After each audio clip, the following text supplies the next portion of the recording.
Profesor Mejía, bienvenido, tienes la palabra, muchas gracias por acompañarnos. Bueno, Eduardo, pues muchas gracias a la cátedra por la invitación y pues muy complacido de nuevo de estar con ustedes y de compartir pues con mis colegas de, de panel. Lo que voy a presentar hoy quisiera arrancar con eso, pues como para dar el marco teórico, que es básicamente lo que siempre intento, digamos, abordar, y es un estado del arte de la democracia deliberativa, porque a veces pues no logramos ubicarlo muy bien. Voy a presentar pantalla. He partido, digamos, en la consideración de la democracia deliberativa, por supuesto, de una definición clásica que se hace generalmente en ciencia política, aunque es una asignatura que se ha ido perdiendo también en los programas de ciencia política, que es la de cultura política. Ha terminado siendo reducida a estadísticas de percepción ciudadana que muchas veces, digamos, no han permitido ubicar adecuadamente el marco. El punto es que en su momento Almon y Verba plantearon a partir, digamos, de la tipología de Max Weber, una cultura política que en últimas, digamos, podíamos dividir en tres tipos. Una cultura política parroquial, una cultura política súbdita y una cultura política participativa, que en cierta forma podían tener, digamos, cierta relación con un tipo de sociedad tradicional, con un tipo de sociedad, digámoslo, en transición a la modernidad, y con un tipo de sociedad propiamente moderna. Entonces, cultura política parroquial, cultura política súbdita, cultura política participativa, eran, digamos, los puntos nodales planteados por el texto clásico de Almon y Verba.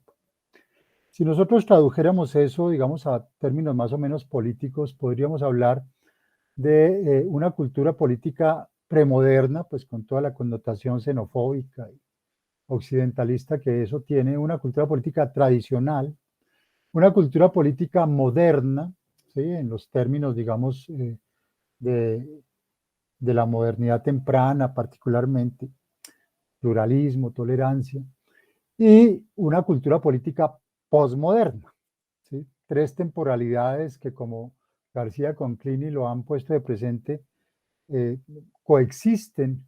Es esa transmodernidad de los que algunos han hablado, Enrique Dussel, entre otros, que coexisten en, digamos, contextos como los latinoamericanos.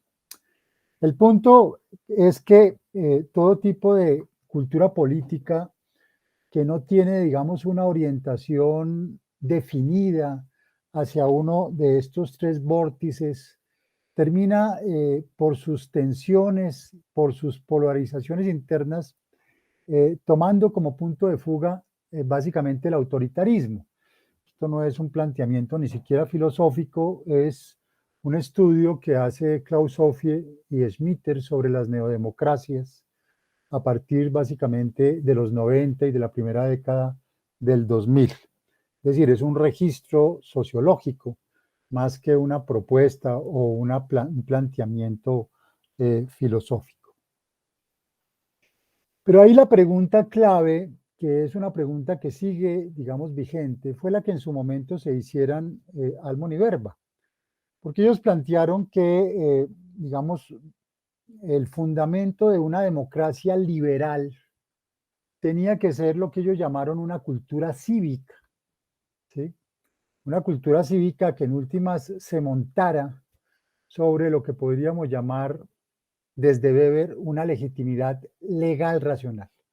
Es decir, el respeto de una sociedad a un Estado de Derecho, a un marco legal, ¿sí? Y a partir de eso, pues el reconocimiento de sus autoridades y, en fin, de sus agentes, incluso podríamos decir hasta de sus élites dirigentes. Entonces, cultura cívica se volvió pues un concepto supremamente polémico, porque cuando nosotros nos lo preguntábamos aquí en América Latina, eh, que no teníamos una tradición de democracia liberal muy fuerte, pues, ¿qué posibilidades tendríamos nosotros realmente de democracias estables cuando no habíamos pasado por una legitimidad legal racional beberiana eh, sólida y cuando básicamente nuestra gran herencia era una cultura política súbdito parroquial? ¿Sí? Es decir, seguimos a los líderes y seguimos las tradiciones, pero digamos nuestro respeto al Estado democrático de derecho o al Estado de derecho a veces es bastante relativa. Y ahí todos esos fenómenos de corrupción y todas esas culturas mafiosas, porque las mafias no son solamente las ilegales, las mafias son también las legales que se toman y capturan y secuestran el Estado. Entonces, digamos, en este contexto es que empieza, digamos, además a plantearse en los 70, en el marco de la crisis del estado de bienestar, cuál era la salida que podía darse. La socialdemocracia en su momento planteó la democracia participativa, que es el esquema que se reproduce en Colombia después en la Constitución del 91, pero el modelo de Estado que termina primando es el modelo del Estado neoliberal y neoconservador, porque ahí confluyeron, digamos, tanto el neoconservadurismo como el neoliberalismo en lo que se llamó el Estado mínimo. ¿Sí?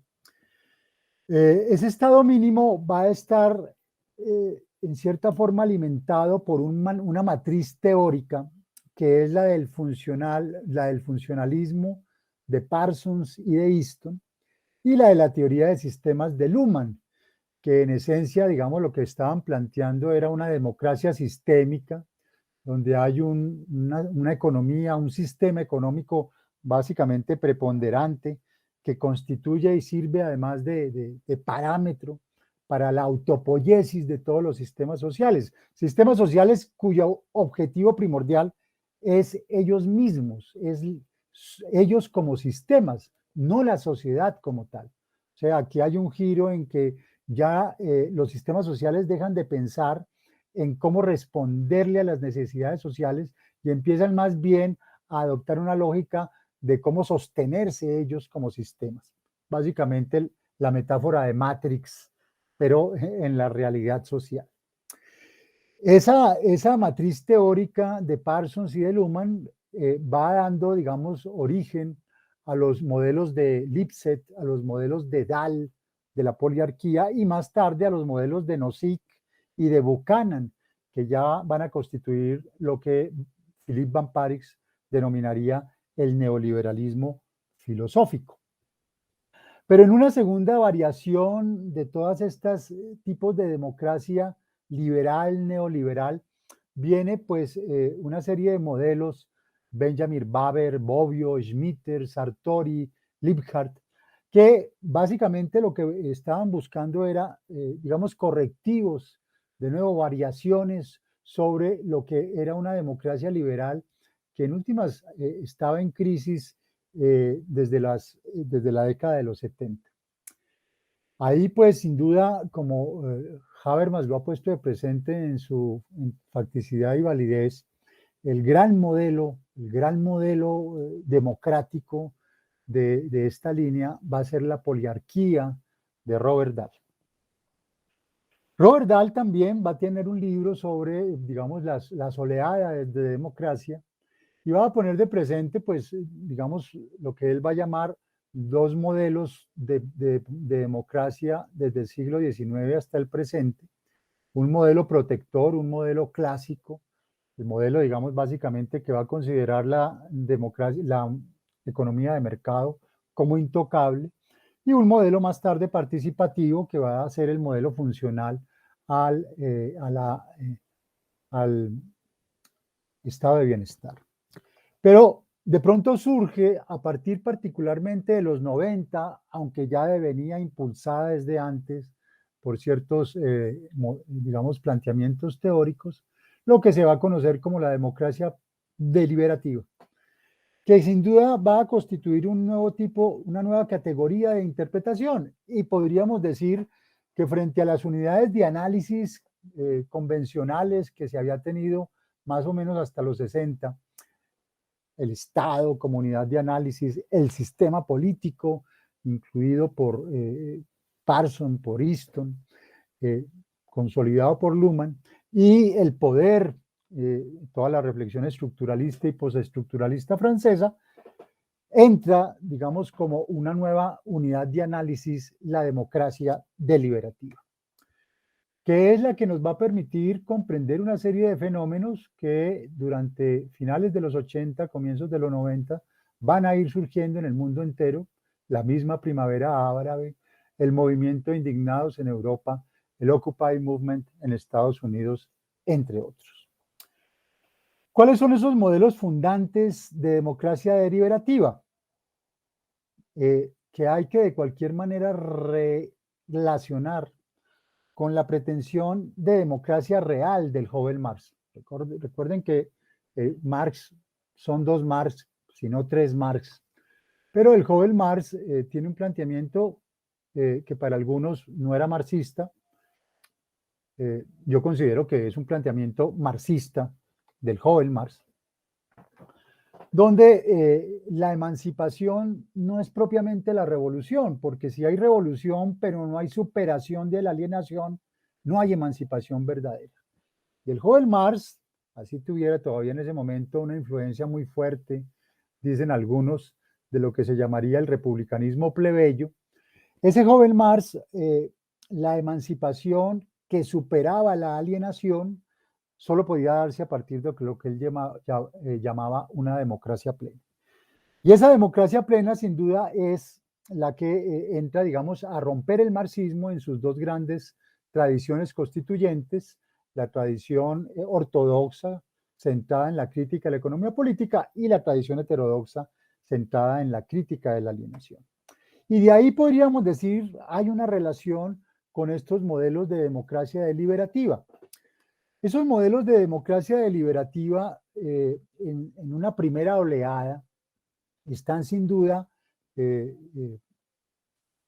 alimentados primero por Rawls y su modelo de democracia consensual, más tarde por Habermas y su modelo de democracia discursiva, pero lo que hay que tener muy en cuenta es que en todos ellos el papel del republicanismo es clave.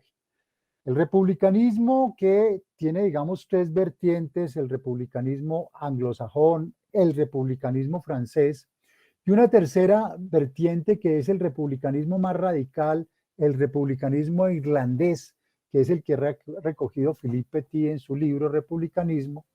Es un republicanismo que intenta romper con la polarización entre libertades negativas y libertades positivas, y va a plantear cómo la libertad tiene que ser concebida como no dominación, como no sumisión a los poderosos, como no incertidumbre, como no subordinación, y va a plantear dos, digamos, proyecciones que me parecen muy sugestivas. Una, lo que va a llamar la democracia disputatoria, la exigencia de derechos, ¿sí?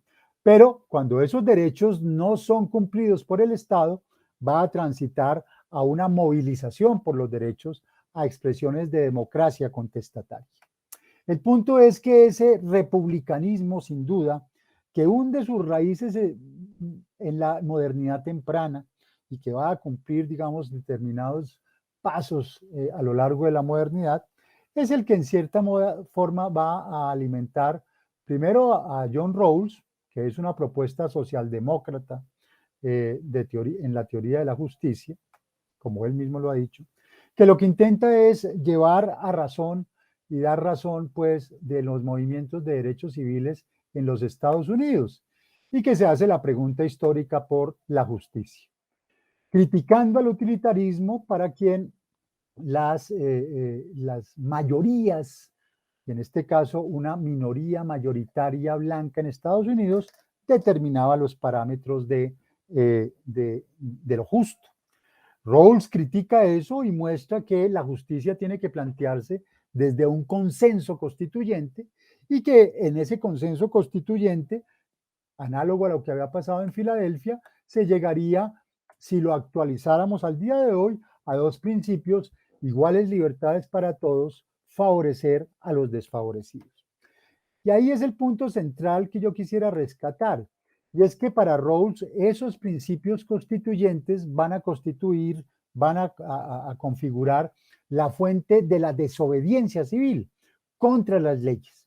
Y esa es una línea de reflexión indudablemente republicana, del republicanismo político, no confundir por favor con el Partido Republicano Trumpista, que es pues obviamente muchas veces para el que no conoce bien estas dinámicas, la primera identificación. Tiene nada que ver con el Partido Trumpista republicano norteamericano. Es la tradición que viene de Maquiavelo, Baudin, Montesquieu, Rousseau, etc. Entonces esa desobediencia civil que recoge pues esa tradición de desobediencia civil norteamericana, básicamente rescata ese consenso constituyente, se constituye en un discurso público político no violento, que es básicamente el planteamiento de Martin Luther King. Y sin duda, digamos, eso en parte lo recoge más tarde Habermas como heredero de la Escuela de Frankfurt, ¿sí?, cuya reflexión inicial lo lleva a la teoría de la acción comunicativa, buscando, digamos, tratar de potenciar la comunicación como una dimensión emancipatoria de la sociedad y preguntándose cómo puede reconstruirse la legitimidad en las sociedades complejas. Esa legitimidad en las sociedades complejas, Habermas la va a responder básicamente a través de lo que él llama la ética del discurso, y particularmente el principio U: solo son válidas las normas que tienen el consentimiento de todos los participantes en un discurso práctico. Solo son válidas las normas por consenso. Donde no hay consenso, hay desobediencia civil.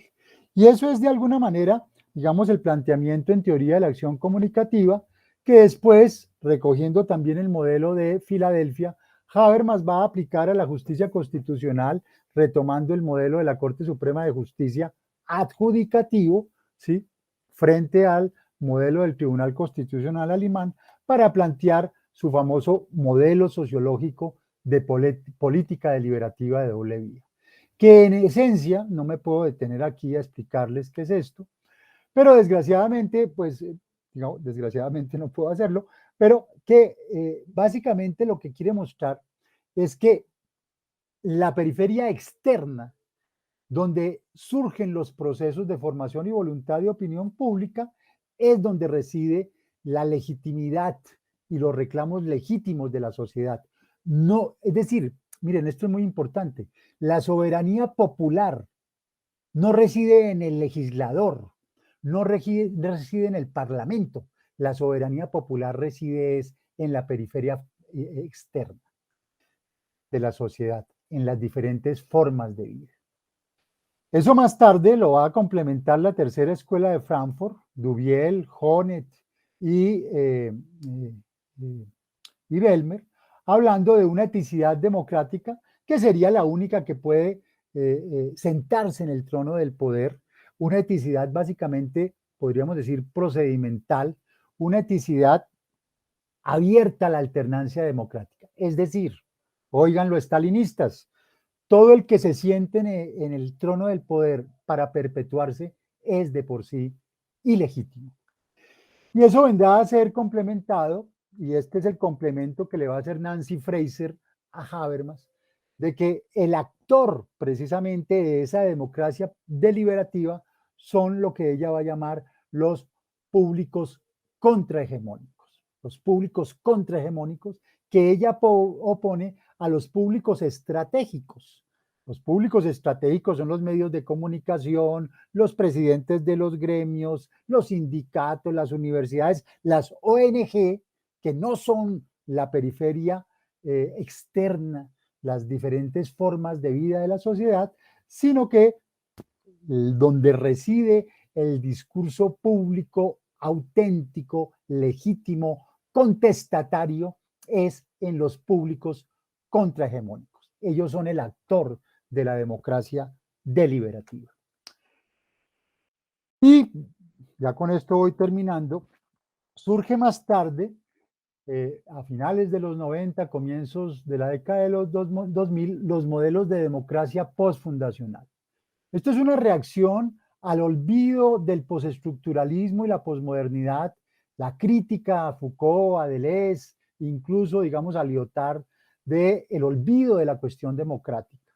Porque ese olvido, esa identificación de la democracia con democracia liberal fue muy negativa para los movimientos contrahegemónicos, porque entonces hablar de democracia se convertía inmediatamente en apoyar la democracia liberal. No, el discurso de la democracia deliberativa es alternativo cuando no es disruptivo y contestatario frente a la democracia liberal. La democracia liberativa es la que hemos visto en las calles, en Chile, en Colombia. Esa es la democracia deliberativa.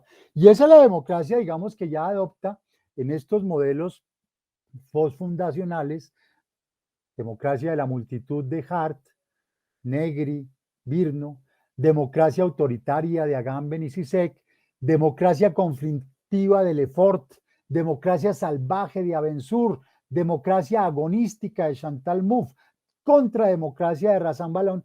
Todos estos modelos, en cierta forma, más los últimos 4, van a estar centrados, y aquí hay otros autores que, digamos, Gaucher, Rancière, Schnapper, de Nanterre, que además han seguido alimentando esa perspectiva, pero cuya línea central es la siguiente.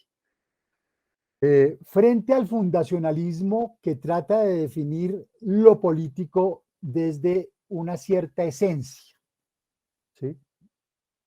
La política es la revolución, la política es el mantenimiento del statu quo, la política es el sistema. Y frente al antifundacionalismo, que va a decir no hay ningún tipo de canon válido, surge el postfundacionalismo, que intenta mostrar que es necesario para estos tiempos de tradición de la modernidad a la posmodernidad una definición no de la política, porque la política es instrumental, sino de lo político. ¿Sí? Y lo político viene entonces de alguna manera caracterizado por 2 posturas, la postura de Carl Schmitt, lo político como distinción amigo-enemigo, y la postura de Hannah Arendt, lo político como asociación. Y a partir de ahí, no voy a detenerme porque ya el tiempo no me lo permite, van desarrollándose estos modelos que acabo de enunciar, pero que básicamente su propósito, y en cierta forma Chantal Mouffe lo recoge, es superar el antagonismo amigo-enemigo, reconocer al adversario como un antagonista y poder sustentar lo que ella va a llamar un pluralismo agonístico, un pluralismo en el cual todos reconocemos al otro sin ponerle la etiqueta de enemigo, es decir, de alguien que tiene que ser de alguna manera invisibilizado y desaparecido. Con estas 2 propuestas, lo que yo quiero mostrar es que se responde la pregunta sin respuesta de Almon y Verbo. Podemos llegar a modelos de democracia estables cuando logramos, podríamos decir, coexistir con formas, con instituciones formales de democracia liberal, pero que reconocen la democracia deliberativa y posfundacional. Es decir, cuando se reconoce que junto a esas instituciones formales de la democracia liberal coexiste una expresión de soberanía popular in motion, ¿sí? De soberanía popular movilizada, ¿sí? Que es la expresión de esa democracia deliberativa y de esa democracia postfundacional que desde la movilización intenta mostrar que la soberanía no está en el legislador, no está en el ejecutivo, ¿sí? Ni siquiera está en el judicial, no está en el Estado, que la soberanía reside es en una ciudadanía movilizada. Y que reprimir esa ciudadanía en su movilización, pues lo único que logra es simplemente deslegitimar el conjunto del sistema liberal. Bueno, creo que con eso terminaría y pues ya más tarde estaría abierto a preguntas y comentarios.